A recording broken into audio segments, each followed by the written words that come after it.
기도드리도록 하겠습니다. 전능하신 하나님 아버지, 오늘도 수요 말씀 예배로 모였습니다. 이제 날씨가 본격적으로 추워져 가는 것 같습니다. 우리 모든 믿음의 성도들 항상 지켜주시고, 특별히 아버지 하나님 연로하신 우리 믿음의 권사님들, 집사님들, 또 장로님들 다 지켜주셔서 이 추운 날씨에 또 병고 있지 않도록 도와주시고, 무엇보다도 아버지 하나님 겨울철에 바닥이 미끄러울 때에 주님께서 오고 가는 길 지켜주셔서 낙상 일어나지 않게 하시고, 작은 것부터 큰 것까지 주님께서 늘 함께하여 주옵소서. 무엇보다도 하나님 말씀 붙잡고 믿음으로 든든히 서가는 축복의 성도들 되게 도와주옵시고, 주님께 감사하며 살아갈 수 있도록 하늘 문을 열어 축복해 주옵소서. 구원의 역사 이루어 주시기를 소망하고, 오늘도 말씀 들을 때에 우리의 심령 속에 믿음의 변화가 있게 하시고 신앙의 변화가 있게 도와주옵소서. 구원하신 예수님의 이름으로 기도드립니다. 아멘. 우리 하나님 말씀 같이 봅니다. 요한 1서 2장 7절부터 17절까지 우리 한 절씩 교도하겠습니다. 요한 1서 2장 7절부터 17절까지 한 절씩 교독하겠습니다.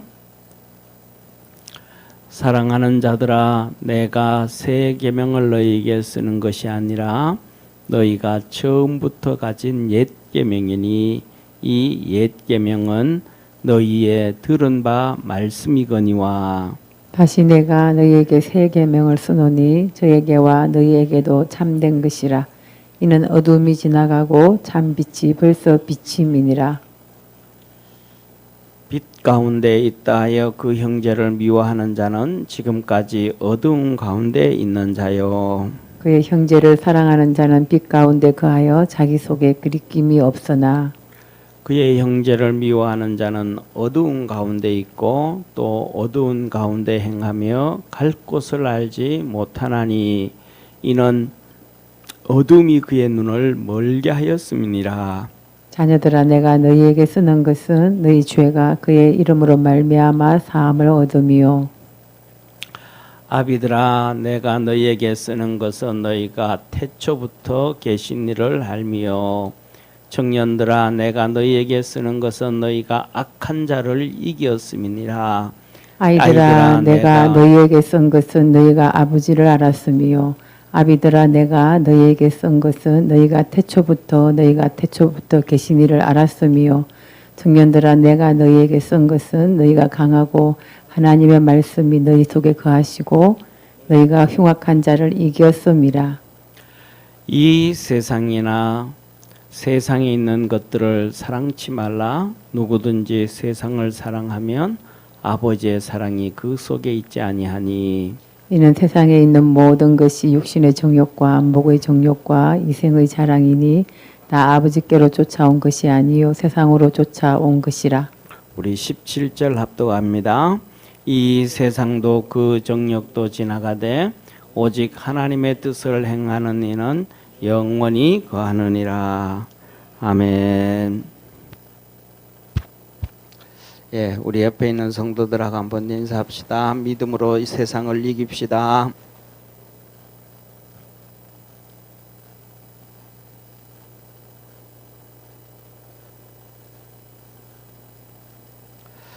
예. 오늘은 요한 1서 2장 7절에서 17절에 있는 말씀, 새 계명, 사랑에 대해서 하나님께서 말씀하고 계셔요. 다시 말하면 이 요한 1서는, 자 보세요. 요한 1서는 이단에 대한 경계예요. 이단. 그리고 그 당시에, 지금은 뭐 수많은 이단, 시간이 지나면서 쉽게 말하면 이렇게 기독교의 시간이 쭉 지나오면서 이런 이단이 나오고 이런 이단이 나오고 계속해서 뭐 이단들이 튀어나온단 말이에요. 그러니까 지금은 여기에서 이렇게 오늘날 살아가는 이 시대는 정말로 수많은 이단들이 나와 있단 말이에요. 그래서 초창기에는 처음 복음 나올 때는 이게 영지주의였다면 영지주의. 이 영지주의 이단이 나오는 거예요.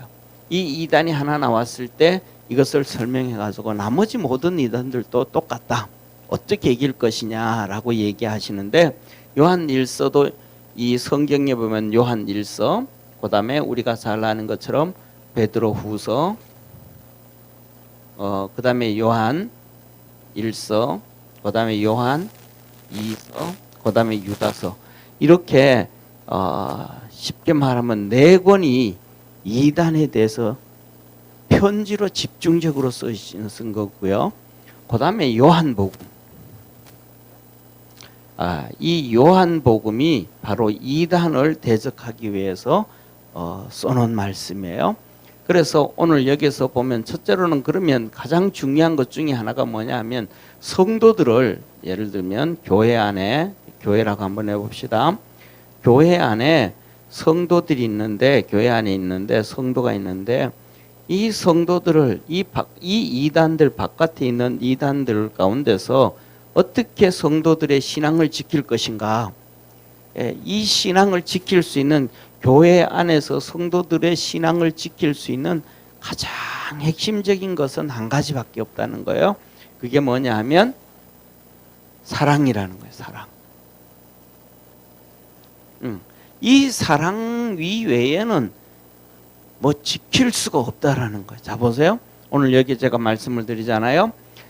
이 요한복음, 베드로 후서, 요한 1서, 요한 2서, 유다서 이렇게 5권 이게 어마어마한 분량이에요. 쉽게 말하면 이 마태복음 아니 신약성경 27권 중에서 5권을 이단 때문에 썼다라는 얘기는 어마어마한 분량이란 말이에요. 이 어마어마한 분량임에도 불구하고 기독교가 이렇게 오는 동안 이단들이 여기 잠깐 나타나서 이렇게 5권을 기록을 해 선약 성경 5권을 기록해놨는데 그러면 이렇게 되어졌으면 이 중간에 오면서 이단들은 더 이상 뭐가 돼야 돼요? 안 나타나야 되잖아요. 그죠? 이단들이 나타나는 얘기는 교회 다녀본 사람들이 이단이 되는 거죠. 하나님을 예수님을 아는 사람들이 이단이 되는 거죠. 생짜배기 사람들은 이단이 아니죠. 아예 그냥 예를 들어서 불교를 만들고 힌두교를 만들고 이러면 괜찮은 거예요. 그러면 성경도 모르고 하나님 얘기도 안 하니까 예수님 얘기도 안 하고 교회 얘기도 안 하니까. 그런데 이단들은 전부 뭐냐 하면 신앙생활 하다가 이렇게 튀어나가는 거예요. 전부 다 이렇게 튀어나가는 거예요. 전부 다 이렇게 튀어나간단 말이에요. 그래서 우리가 잘 아는 것처럼 대표적인 것이 우리가 이단을 얘기할 때는 항상 알아야 돼. 한국 교회에서는 거의 얘기를 안 하는데 이단은 두 종류의 이단. 첫째로는 정치적 이단이에요. 정치적 이단. 그 다음에는 종교적 이단이에요. 이단은 이렇게 두 가지 정치적 이단과 종교적 이단이 있단 말이에요. 그런데 한국 교회에서는 전부 다 뭐만 얘기하냐면 종교적 이단만 얘기하는 거예요. 통일교, 여호와 증인, 몰몬교, 뭐부터 시작해서 전부 종교적 이단만 얘기하는 거예요. 진짜 무서운 거는 뭐냐 하면 정치적 이단이에요. 진짜 무서운 게 정치적 이단인데 이 정치적 이단은 얘기를 안 해요. 자 보세요. 마지막 때에 오면 엄청난 적그리스도가 나타난 마지막 때 종말에 보면 이 적그리스도가 나타난다는 거예요.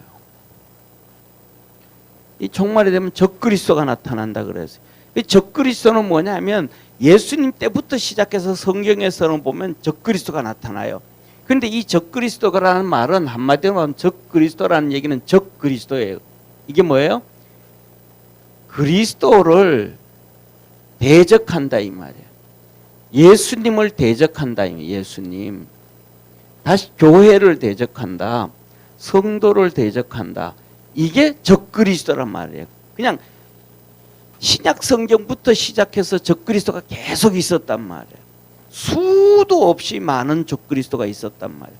그런데 마지막 때의 적그리스도라는 것은 이거는 뭐 엄청난 그냥 핍박을 한다는 핍박. 성도들을 엄청나게 핍박한다고 말이에요. 그러면 성도들을 엄청나게 핍박하면 이단들이 우리를 핍박을 해요? 정치적 이단이 우리를 핍박을 해요? 그러면 바꿔서 한번 보세요. 그러면 이단들도 우리나라로 얘기하면 통일교도 적그리스도고, 그다음에 요새 나왔던 신천지도 적그리스도인데, 통일교가 우리 기독교를 핍박해요? 아니면 신천지가 우리 기독교를 핍박해요? 핍박 안 하잖아요. 성도들만 빼앗아가고 교회만 빼앗아가지, 속여서 빼앗아가잖아요. 속여서 핍박을 하지 않잖아요. 그러면 교회를 핍박하는 게 뭐예요? 대표적으로 우리 지금 코로나 시대잖아요. 코로나 시대에 교회 예배 드리지 못하게 하고, 기도 못하게, 기도 통성기도도 못하게 하고, 그 다음에 교회에서 식사도 못하게 하고, 그 다음에 구역 예배도 못 드리게 하고, 모든 것들을 못하게 해요. 근데 이 반대로 백화점은 다 가게 해요. 백화점 가서 식사하게 하고 뭐하게 하고 다 한단 말이에요. 교회는 이렇게 뜨문뜨문 앉아있는데 전처럼 바로 옆에 그냥 칸 비워놓는 칸 없잖아요. 의자 다 붙게 해요. 그럼에도 불구하고 교회는 하나도 못하게 해요. 그러면 이게 정치적, 이렇게 못하게 하는 게 정치적이에요? 신앙적이에요? 정치적이에요? 신앙적인 거예요? 정치적인 거잖아요. 그러니까 마지막 때의 적그리스도도 정치적이라는 거예요. 지금 인류 역사를 보면 근대사를 보면 현대사라 그래야 되겠죠. 현대사를 보면 공산주의가 모든 교회를 다 파괴해버리고 성도들을 다 죽였어요. 이게 이단인 거예요. 이단. 정치적 이단인 거예요. 공산주의와 똑같이 한 집단이 또 있어요. 어디예요? 이슬람이 교회를 다 파괴해버렸어요. 대표적인 데가 어디냐면, 대표적인 나라가 어느 나라냐 하면, 우리가 잘 아는 것처럼 이집트 있죠. 이집트하고 그 다음에 이스라엘 위에 있는 나라 있죠. 레바논 있죠. 레바논 이스라엘 위에 있는, 시리아 밑에 있는 나라. 집사님 아시죠? 그죠? 그 레바논이 옛날에는 이 1900년 초에는 70%의 기독교인들이었어요. 그래서 이 그 중동의 이 뭐라 그럴까, 황금 시대라 그럴까, 황금 국가라 그래야 될까? 엄청 잘 살고요. 좋은 대학교 많았고요. 생활 수준이 아주 높았어요. 근데 거기가 이 이슬람을 국교로 받아들이면서 교회를 다 박살내버린 거예요. 지금 비참하잖아요. 이집트는요, 초대교회 시대에 뭐라면 이 마태가 가서 복음을 전하고 바돌로메가 가서 복음을 전하고 해가지고, 이집트 같은 경우에는 기독교가 엄청 활성화됐던 나라예요. 그래서 그 이집트에 있는 기독교를 곱트 기독교라 그래서 곱트 기독교라고. 근데 다 박살 나버렸잖아요. 이슬람 예배 못 드리게 하잖아요. 전도하러 가가지고 찬송할 때도 소리도 못 내요. 담 바깥으로 찬송 소리가 나오면 그냥 경찰들이 와서 다 박살 내버려요. 그 사람들이 이슬람 사람 아니고 한국 사람에도 똑같아요. 이게 뭐예요? 이단인 거예요. 이단. 이게 이단인 거예요. 이단. 이게 전부 어디서 나왔어요? 전부 기독교에서 나온 거예요. 기독교에서. 이 이슬람은 7세기에 650년경에 나온 거예요. 650년경에.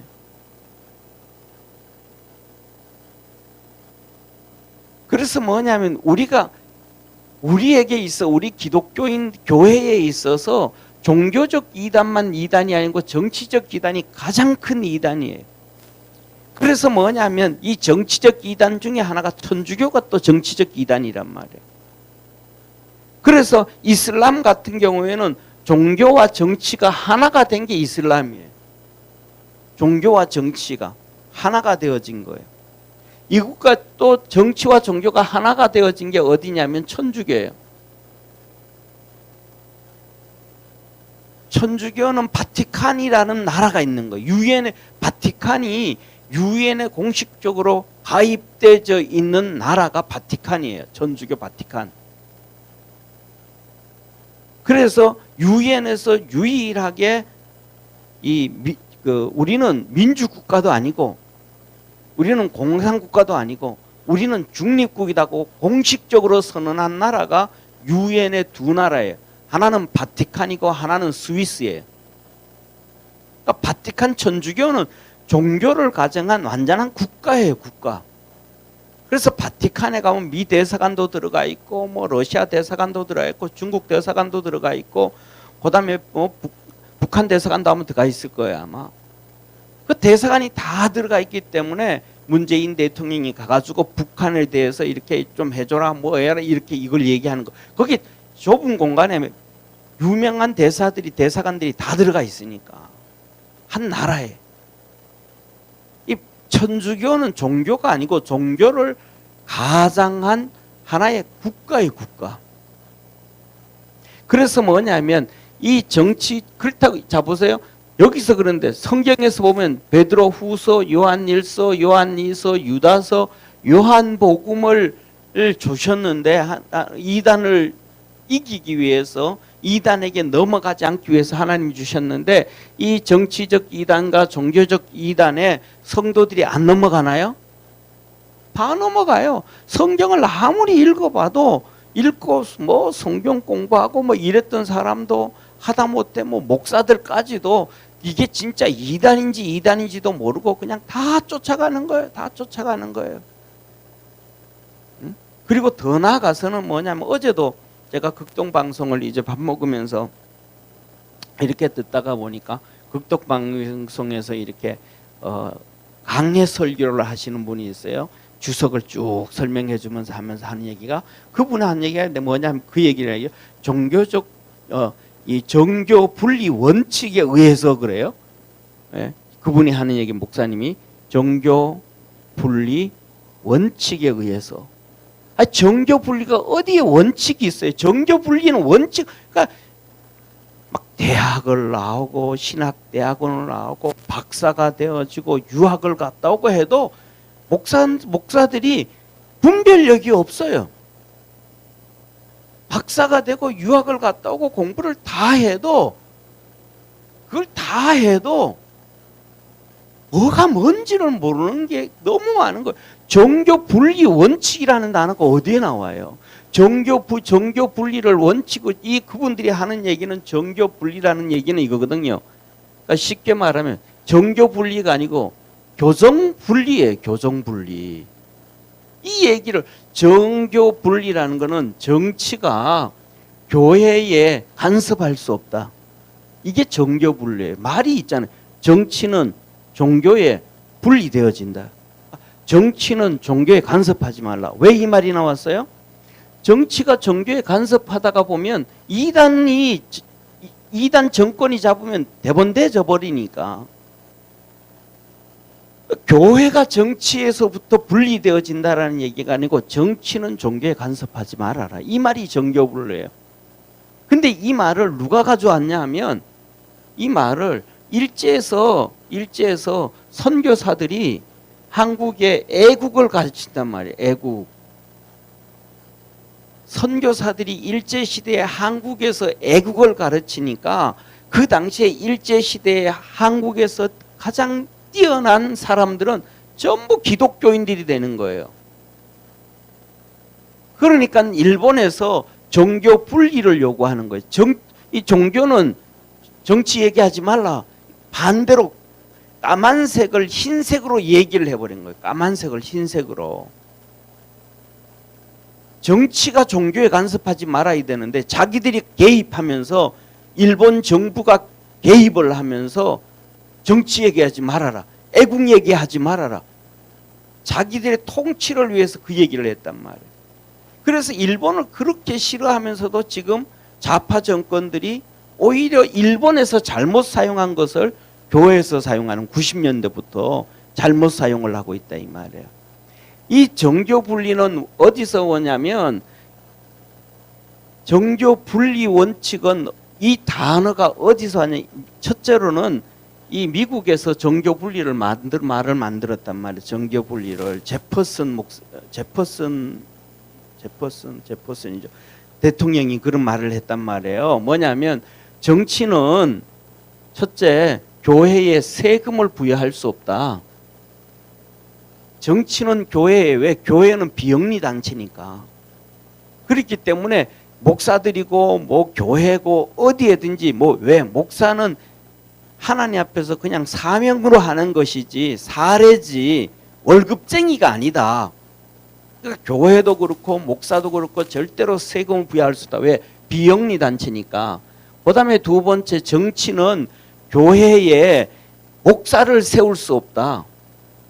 목사는 교회가 알아서 교단이 알아서 목사를 훈련하고 교육하고 해서 목사를 세워야지 목사를 세우면 안 된다. 이 목사를 정부가 세우다 보면 이거는 기독교가 돼버린다. 기독교 국가가 돼버린다. 그러면 목사가 공무원이 되어진다. 그래서 목사를 세울 수 없다. 그리고 그 다음에 세 번째로는 교회에서 모여서 예배를 드린지 기도를 하든지 무엇을 하든지 간에 정치는 교회에 간섭하면 안 된다. 이게 정교 분리란 말이에요. 그래서 선을 딱 그어준 거예요. 그래서 뭐냐면 이단들이 정권을 잡아도 이 종교의 자유라는 테두리 안에 이걸 만들어 가지고 더 이상 교회에 간섭하지 못하도록 신앙을 지키게 만들게 하기 위한 것이 정교 분리란 말이에요. 그러니까 교회가 정치에 대해서 이러쿵저러쿵 이 얘기는 뭐냐 하면 이거는 사단이 갖다 준 거예요. 사탄이. 교회는 정치 얘기하지 말라 이 말은 사단이 갖다 준 거예요. 이 첫 출발이 어디서 나와요? 이 첫 출발이 성경에 보면 사무엘 시대에 나오는 거예요. 사무엘 시대에 사무엘은 늙었고 이스라엘 백성들은 자기들이 이방인들의 왕과 같은 이방인들이 세운 왕을 우리에게 주옵소서. 이게 정교 분리란 말이에요. 이들이 얘기하는. 그래서 뭐 하나님 뭐라 그래? 이스라엘 백성이 나를 원치 않는다. 내 통치 받기를 원치 않는다. 이들이 얘기하는 건 이거예요, 이거. 사단이 하는 얘기를 지금 교회에 가져와가지고 하는 거예요. 이거는. 그래서 하나님 여기서 진노하잖아요. 하나님께서 실망하잖아요. 이스라엘 백성들이 왕을 세워서 하면 그들이 나를 버림이니라. 모든 나라들은 하나님의 통치와 이끌림을 받아야 됨을 믿으시길 바랍니다. 그런데 중요한 것은 뭐냐면 이런 내용에 대해서 목사들이 아예 관심이 없는 거예요. 그냥 이단들이 얘기하는 걸 다 따라가는 거예요. 이단들이 얘기하는 거. 잘못된 얘기를. 그런데 이거 제가 말씀드리고자 하는 것은 베드로 후서, 요한일서, 요한이서, 유다서, 요한복음 이것을 그렇게 읽고 그렇게 보면서도 목사들이 그것도 모르는 목사들이 태반이란 말이에요. 그런데 그러다 보니까 여기서 사도 요한이 알 수 있는 것은 말씀이 하는 것이 뭐냐면 첫째로는 가장 중요한 것이 이단에게 빠지지 않고 사이비에 빠지지 않는 이유 가장 큰 것은 하나는 사랑밖에 없다. 이 얘기를 하는 거예요. 사랑밖에 없다. 사랑. 그러니까 성도들끼리 자보세요. 이렇게 성도들끼리 아주 관계가 깊은 사랑의 관계로 성도와의 관계가 사랑의 관계로 연결되어져 있다 이 말이에요. 그러면 사랑의 관계로 맺어져 있는데 이단이 와가지고 예를 들면 자 보세요. A 집사, B 집사, C 집사, D 집사 이렇게 한번 이들이 전부 사랑으로 하나가 되어져 있다 이 말이에요. 예를 들면 끈끈한 사랑으로. 그래서 끈끈한 사랑으로 친가족들처럼 우리나라 옛날에 그런 얘기 하잖아요. 가까운 이웃 사촌이 가까운 이웃 사촌이 먼 형제보다 낫다 이러잖아요. 그죠? 이웃 사촌이 먼 형제보다 낫다. 뭐 하는 거예요?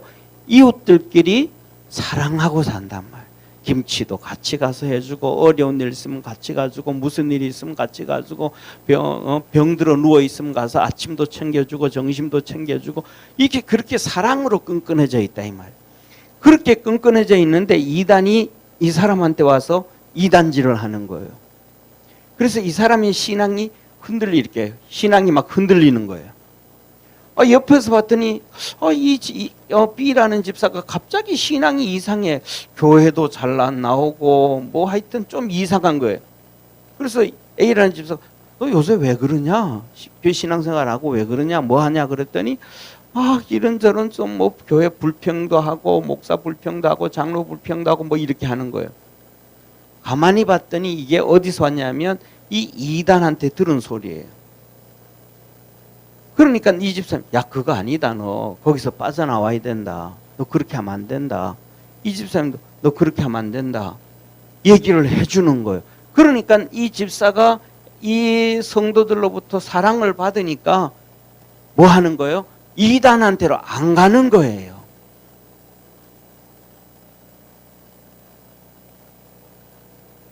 성도들의 권면을 듣는 거예요.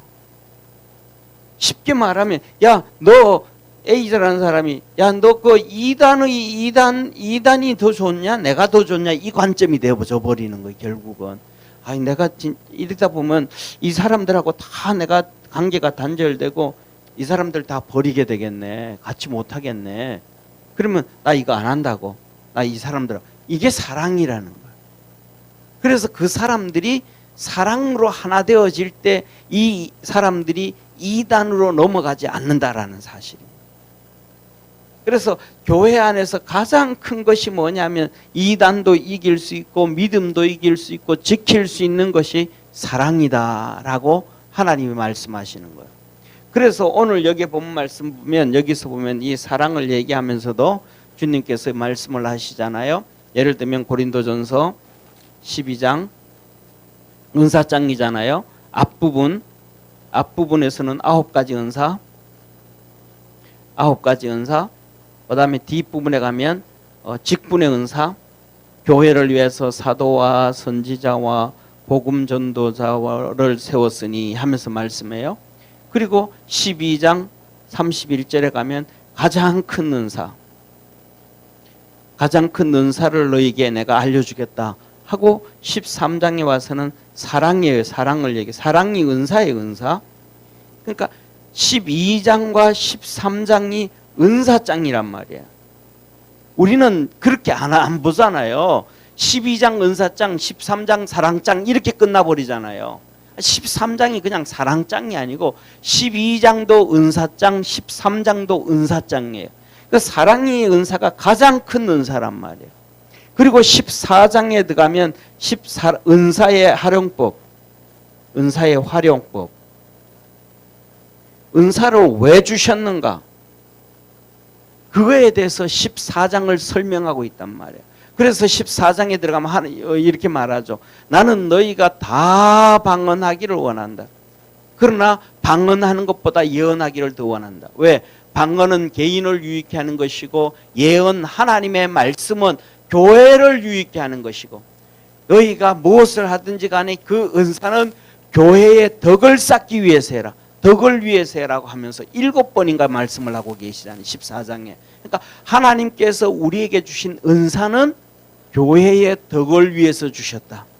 그 교회의 덕을 위해서 줬는데 고린도 교회는 그 은사를 가지고 달랐다고 막 설치기 시작하는단 말이에요. 그건 아니라. 그래서 사도 바울이 은사장에서 말씀을 설명하면서 뭐예요? 1000마디 방언으로 하는 것보다는 깨닫는 마음으로 5마디 말하는 게 훨씬 더 낫다. 성도의 사랑하면서 권면하는 게 100배나 더 낫다 그랬단 말이에요. 그래서 오늘 여기에 본 말씀에서 하면서 이제 사랑을 얘기를 하시는데 이 계명을 말씀을 하셔요. 자, 그래서 사랑이 오늘날 우리가 신앙생활하면서 이것을 바라보면서 가장 중요한 것 중에 하나가 뭐냐 하면 우리 스스로에게 우리 자신들에게 한번 물어봐야 돼요. 뭘 물어보냐 하면 내가 신앙생활 하면서 그래서 이 사랑이 이 사랑의 부피가 얼마만큼 커져 있는가? 내가 신앙생활 하면서 이 사랑의 부피가 얼마나 더 커져 있는가? 신앙생활 하면서 사랑의 부피가 뭐 20년 전이나 30년 전이나 1년 전이나 뭐 똑같이 그냥 냉랭하다 그러면 오늘 여기에 본문 말씀에 한마디로 한마디로 말씀을 하면 뭐냐면 너는 어두움 가운데 있다. 빛 가운데 있는 게 아니고 빛은 예수 그리스도란 말이에요. 사도 요한이 요한복음에서도 예수 그리스도를 빛이라고 했어요. 요한복음 1장에. 요한복음 1장에도 예수 그리스도가 빛이라고, 그는 사람들에게 비치는 빛이었나니 하면서 빛이라 그랬단 말이에요. 이 요한 1서에서도 얘기하면서 이 어두움과 빛을 얘기하고 있단 말이에요. 그러니까 너희가 사랑이 그대로 없으면 너는 어두움 가운데 있는 것이고, 그러니까 예수 그리스도 안에 있는 게 아니다. 우리가 은사를 받아야 된다 그랬단 말이에요. 그래서 첫째로는 이 사랑의 얘기는, 이 사랑은 옛 계명이다. 새로운 계명이 아니다. 옛 계명. 구약 우리가 보면 신명기 6장 5절에도 보면 하나님을 어떻게 하여 마음을 다하고 뜻을 다하고 정성을 다해서 하나님을 사랑해라. 하나님을 뭐 하라 그래요? 사랑하라 그러잖아요. 사랑. 이것은 뭐냐면 너희가 들은 말씀이라는 거예요. 들은 말씀. 자, 보세요. 자, 7장 7절에 보면, 2장 7절에 보면, 사랑하는 자들아 내가 새 계명을 너희에게 쓰는 것이 아니라 너희가 처음부터 가진 옛 계명이니, 옛 계명이 뭐예요? 구약 성경이라 이 말이에요. 구약 성경에 옛 계명이니, 이 옛 계명은 너희의 들은 바 말씀이거니와 구약에 들은 하나님의 말씀이다. 구약에 들은 하나님 말씀. 이것이 벌써 이 새 계명은 옛날에 다 들은 얘기다. 내가 새롭게 얘기하는 것이 아니다. 새 계명이다. 그는 옛 계명부터 하는 사랑하라 그랬다. 그리고 8절에 내가 다시 너희에게 새 계명을 쓰노니 저희에게와 너희에게도 참된 것이라. 그러니까 뭐냐면 두 번째로는 이 계명은 모든 사람에게 뭐 하더라? 유익한 거라. 유익한 거. 저에게와 또 너희에게도 참된 것, 좋은 것이다. 이 내가 메시지 전하는 너희 이걸 보는 이 성도들 다 좋은 것이야. 이는 어두움이 지나가고 참빛이 벌써 비침이라. 이것은 이 사랑이라는 것이 너희에게 사랑이 시작이 되어졌으면, 사랑이 있게 되어지면 이 사랑은 벌써 어두움을 물리쳤고 빛 가운데 있는 것이다. 빛이 뭐예요? 빛은 예수 그리스도란 말이에요. 이 예수 그리스도의 빛이 벌써 너에게 비쳤다. 근데 너가 사랑이 없으면 빛이 비춰진 게 아니고 어두움 가운데 그대로 있는 것이다. 쉽게 말하면 이걸 딱 듣는 순간 느껴지는 게 있잖아요. 그죠? 누가 느껴져요? 바리새인들 느껴지지 않아요? 하나님의 말씀은 잔뜩 가지고 있고 행동을 막 그렇게 하면서 이들에게는 뭐가 없어요? 사랑이 없는 거예요. 예수 그리스도를 앞에 놓고도 그 메시지를 들으면서도 은혜 받으려고 내가 하는 그 말씀 듣고 내 생명이 살고, 그 말씀 듣고 내 믿음이 커지고, 그 말씀 듣고 하나님께로 나아가고 하나님의 도움을 받고, 그래서 하나님의 은혜를 받고 내가 병든 몸이 치료되어지고 연약한 것이 강건해지고 하늘나라 소망을 두고 꿈을 갖고 복을 받아야 되겠다. 이런 것이 없고 말씀을 들으면서 저것도 우리한테 하는 거구만. 형과 동생의 비유를 하면서 아버지가 형 보고 두 형제들 보고 너희들 가서 밭에 가서 일하라 그랬더니 형은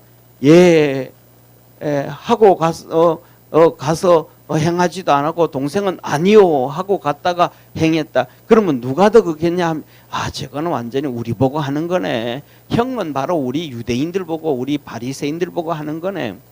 저 둘째는 이방인들 얘기하는 거네. 나한테 그냥 우리한테 막 쏟아붓는 거구만 하고 예수님을 향하여 미워했다 이 말. 어둠에 그대로 잡혀져 있단 말. 반대로 사도행전 2장에 보면 사도 베드로가 성령이 충만해서 예루살렘 사거리에서 설교를 하기 시작한단 말이에요. 너희들이 예수 그리스도 십자가에 못 박았느니라. 하나님께서 보내신 메시아인데 너희들이 십자가에 못 박았다. 이제는 어떻게 할 거냐. 그들이 뭐라 그래요. 가슴을 치면서 직접 대놓고 너희들이 죽였다 그랬잖아요. 그러니까 이 예루살렘 성도들이 뭐라 그래. 베드로하고 제자들한테 와서 그러면 우리가 어떻게 하면 되냐. 우리가 벌써 죽여 없앴는데 다시 살릴 수도 없고 타임머신 타고 돌아갈 수 없는데 어떻게 하면 되겠냐. 베드로와 제자들이 그러잖아요. 회개하고 예수 이름으로 세례를 받아라. 그러면 하나님 너에게 성령을 선물로 주신다. 뭐하고? 회개하고 예수의 이름으로 세례를 받고. 똑같은 관점이잖아요. 예수님이 메시지 전할 때는 저 나쁜 놈 나한테 나를 위해서 저런 메시지를 하루가 나한테 나들으라고 하는구나 하면서 막 화를 내고 불평하고 가슴이 부글부글 끓었단 말이에요. 바리새인들은. 그런데 베드로가 설교할 때 유대인들은 가슴을 치면서 그럼 어떻게 하면 되냐. 그럴 때 회개하고 예수님의 이름으로 예수님을 믿고 세례를 받아라. 그러면 성령을 준다. 그랬더니 그걸 우리 하겠다고. 회개하고 세례받고 성령으로 충만해지고 하루에 3,000명씩 5,000명씩 주님의 제자가 되어 돌아왔더라. 할렐루야. 똑같은 상황인데도 불구하고 한쪽은 받아들이고 한쪽은 안 받아들였단 말이에요. 오늘 여기에 본문 말씀에서도 보면 이 안 받아들이는 사람들이 있단 말이에요. 이들이 똑같이 벌써 비춰졌다. 그런데 사랑이 없다. 이거는 벌써 문제가 생겼다. 응? 자, 그러면서 이렇게 얘기해요. 9절에 빛 가운데 있다며 형제를 미워하는 자는 지금까지 어두운 가운데 있는 자예요. 쉽게 말하면 세 번째, 두 번째, 사랑이 없는 자. 사랑이 없는 자는 어두움에 있는 자다. 어두움. 사랑이 없는 자는 어두움에 있는 자. 너희가 지금까지 어두운 가운데 있어. 예수 믿는다고 교회에 나왔고 예수 믿는다고 어떻게 했고 뭐 했겠지만 여전히 어두움 가운데 있다. 그 어두움 가운데 있으면 너희들을 이단이 그냥 잡아가 버린다. 주위에 성도들을 이단이 잡아가도 건질 힘이 없다. 사랑이 있어야 건질 힘이 있다라는 거야. 사랑이 없으면 건질 힘이 없다라는 거야. 자, 그래서 10절에 이렇게 말씀하여 그의 형제를 사랑하는 자는 빛 가운데 거하여 자기 속에 거리낌이 없으나 뭐 하는 거예요? 사랑하는 자. 사랑하는 자는 빛 가운데 있는 것이다. 예수님 안에 들어가 있는 것이다 벌써. 그래서 뭐가 있다? 거림이 없다.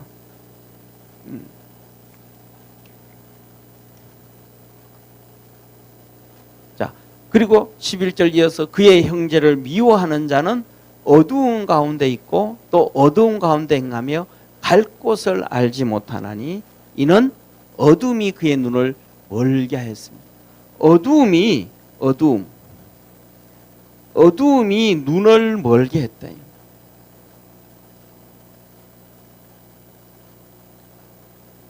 눈을 멀게 했다는 거. 어둠이 눈을 멀게 해버려 가지고 사랑이 안 생긴다라는 거예요. 그러니까 내가 나를 지배하는 것이, 뭐가 나를 지배하는가? 사랑이 나를 지배하는가? 자, 보세요. 사랑이 나를 지배하는가? 아니면 이성이 나를 지배하는가? 사랑은 하나님의 은혜요, 이성은 율법이에요. 이거는 교만하게 해요. 이거는 상대방을 정죄하게 해요. 사랑은 은혜를 받게 해요. 이거는 겸손하게 해요. 이것은 모든 허물을 덮어줘요. 이게 하나님의 방법이에요. 예수님을 믿었더니 우리에게 은혜 줘서 하나님이 우리의 모든 죄와 허물을 덮어주셨음을 믿으시길 바랍니다. 그런데 이성을 하면 율법해져요. 교만해져요. 정죄. 너 율법 가지고 이거 잘못됐다. 너 이거 이랬다. 이게 문제다. 저게 문제다라 얘기하는 거예요. 남을 정죄하는 거예요. 이게 왜요? 내가 어느 쪽에 포함되어 있는가. 쉽게 말하면 이걸 이렇게 한번 등표를 비교하면 이렇게 한번 비교해 볼 수 있어요. 내가 어느 쪽에 가 있는가. 내가 어느 쪽이 이성 쪽이 큰가 사랑 쪽이 큰가, 어느 쪽이 큰가에 따라서 내가 달라져 간다. 우리 믿음의 성도들은 그리스도 안에서 사랑을 갖기를 주의 이름으로 축원합니다. 그게 생명이란 말이에요. 그게 사는 길이란 말이에요. 그래서 주님도 그랬잖아요. 사랑은 허다한 허물을 덮느니라. 자, 그래서 우리 주님께서 뭐라고 말씀하시냐면 12절에 이렇게 말씀하셔요. 한번 같이 읽습니다. 시작. 자녀들아, 내가 너희에게 이것을 쓰는 것은 너희 죄가 그의 이름으로 말미암아 사함을 얻음이요, 예수 그리스도로 인하여 허물이 죄 용서함을 받았다. 예수 그리스도로 말미암아.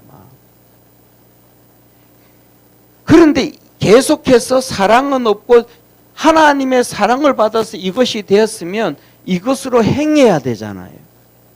그런데 사랑을 받아서 허물이 덮어졌는데 그것을 뭐예요? 이성으로, 율법으로, 교만으로, 상대방을 정죄함으로. 이게 뭐 답이 안 나오죠. 그러니까 이렇게 되어지면 이단들로부터 자신을 지킬 수도 없고 성도들을 지킬 수도 없다. 그래서 이 모든 것들에 대해서 이렇게 이어서 뭐라고 말씀하시냐면, 그 다음부터는 아비들아 시작이 돼요. 그 다음에는 이렇게, 아비들아, 내가 너희에게 너희에게 쓰는 것은 너희가 태초부터 계신 이를 알미요. 태초부터 계신 이가 누구예요? 여기 아비들아 나와요. 안다. 누구예요? 하나님을 안다. 하나님이 사랑이라는 걸 너희들 다 알지 않느냐. 천지를 다 창조하시고 그 모든 걸 너희들이 그대 다 그냥 주신 분. 너희들이 죄악 가운데 있을 때 독생자를 그냥 주신 분. 유대인들은 애굽에서 종살이할 때 하나님이 건져 주신 분. 아브라함에게는 하나님께서 나타나서 네 동서남북을 바라봐라. 그리고 네 종과 횡을 행하여 봐라. 내가 너에게 다 줄게. 그냥 하나님의 사랑이 철철 넘쳐나는 걸 너희 믿음 가진 아비들은 다 알 거 아니냐. 그 다음 말해요. 청년들아, 내가 너희에게 쓰는 것은 너희가 악한 자를 이겼습니다. 청년들아, 너희가 어떻게 믿음으로 살아가느냐? 악한 자를 어둠에 빠진 자, 악한 자, 이단들을 이겨야 된다. 아이들아, 내가 너희에게 쓰는 것은 너희가 아버지를 알았으며.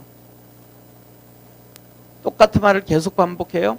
아비들아, 내가 너희에게 쓰는 것은 너희가 태초부터 계신 이를 알았으며.